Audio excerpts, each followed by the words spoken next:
ఇప్పుడు మీరు చూడబోయే ఈ ప్రాపర్టీ విజయవాడ నుండి హైదరాబాద్ వెళ్ళేటప్పుడు కంచెంచెర్ల ఊళ్ళోకి బైపాస్ రోడ్డు కాకుండా ఊళ్ళోకి వెళ్ళే తార్ రోడ్డుకి దగ్గరగా ఉంటుందండి.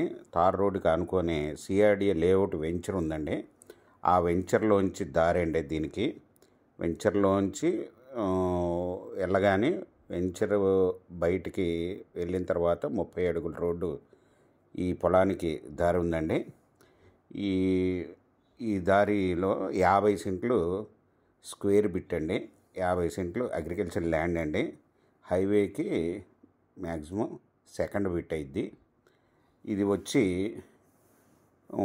ఓనర్ గారు ఎకరం 2,25,00,000 చెప్తున్నారండి. నెగోషియబుల్. మీకు ఈ ప్రాపర్టీ వివరాలు డిస్క్రిప్షన్లో ఇవ్వడమైంది. అది చూసి మీకు నచ్చినట్టయితే స్క్రీన్ మీద ఉన్న ఫోన్ నెంబర్కి కాల్ చేయగలరు. మీకు ఈ ప్రాపర్టీ నచ్చినట్టయితే సబ్స్క్రైబ్ చేసుకోండి, లైక్ చేయండి, షేర్ చేయండి, కామెంట్ చేయండి.